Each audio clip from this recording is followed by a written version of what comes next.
All right, today we're diving into a real cosmic showdown, Starlink versus AST Space Mobile.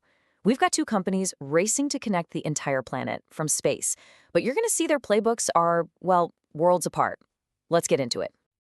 You know the feeling, right? You're out on a back road, trying to use your GPS, you're trying to send that one important text, and poof, nothing. That little no service icon pops up. And it's got to be one of the most universal frustrations of modern life. Well, two companies are trying to make that feeling a thing of the past. You've got Starlink, the heavyweight from SpaceX, and then you've got this incredibly ambitious company, AST Space Mobile. Both want to kill cellular dead zones for good. But how they're doing it, the tech, the philosophy, the business plan, could not be more different. So here's what we're going to cover. We'll look at their completely different tech. We'll break down how you actually use these services. We'll talk about the massive risks they're both facing. And then we'll look ahead at what the next 5 years of this space race might look like. All right, first up, let's get into the nuts and bolts.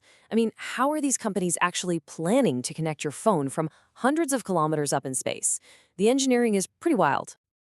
Okay, so this is the absolute core difference. Think of Starlink like a crazy powerful Wi-Fi router in the sky. It beams down a signal, but you need a special dish on the ground to catch it. AST Space Mobile, on the other hand, is basically building a giant cell tower in orbit that your phone, the one in your pocket right now, can connect to directly. No extra hardware needed.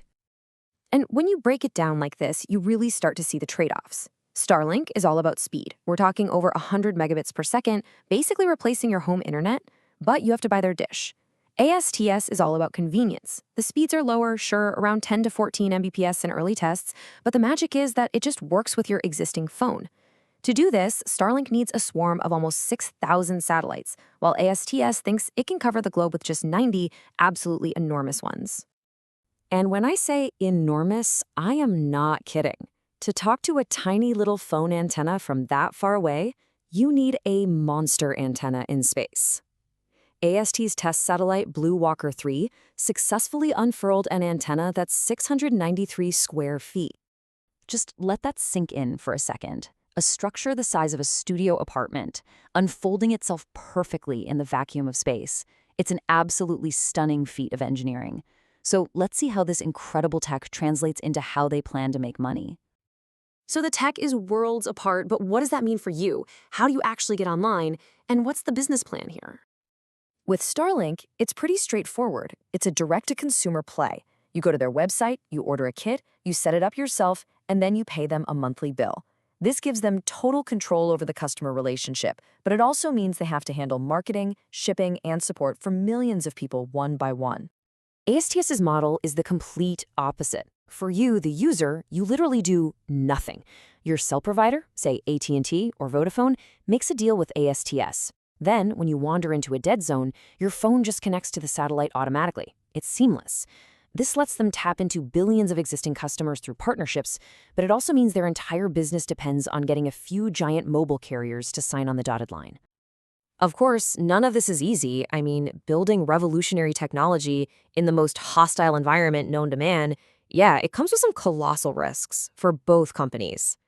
For ASTS, the biggest fear was raw technical failure. Could this giant, complex, foldable satellite actually survive in space? The skepticism was real. There was a famous short seller report going around that basically claimed the whole thing was so fragile it would probably just shake itself apart in orbit. But they proved the skeptics wrong. Big time. Blue Walker 3 didn't just survive. It's been working perfectly for over a year now. It even made the world's first ever voice and video calls directly from space to a regular smartphone. That one achievement silenced a lot of the critics. Now, Starlink's challenges are totally different. They're not really about if the tech works. It clearly does. Theirs are the problems that come with being first and being massive. How do you manage space debris with a constellation of thousands of satellites? How do you fight off a new competitor like Amazon's Project Cooper, which has almost unlimited cash? And how do you deal with the red tape of getting government approval in 100 different countries? These are huge operational headaches. Okay, so with all that on the table, where do we go from here? What should we really be watching for over the next 5 years? Believe me, things are about to get very interesting, very fast. Later this year, ASTS is planning to flip the switch on its first commercial service in the US with AT&T. That's a huge step. Then in 2025, the whole game changes when Amazon's Kuiper officially enters the market to challenge Starlink. Meanwhile, Starlink's customer base is just going to keep exploding toward 10 million users, while ASTS works to get its full global network of 90 satellites up by the end of the decade. And this chart really frames the sheer difference in their ambitions. Starlink is chasing a market of tens of millions of people who need good home internet. AST, through its partners, has a potential audience of 2.8 billion people who already have a phone. The difference in the potential market size is just staggering. So at the end of the day, they aren't really playing the same game, at least not right now. One wants to replace your internet service provider. The other wants to be an invisible backup for your cell phone.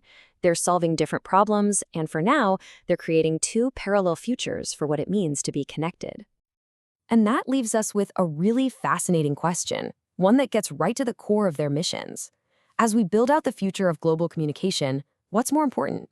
Giving fiber-like internet speeds to the millions who don't have it, or making sure that the billions who have a phone are never, ever out of reach? The answer is going to define our connected world for decades.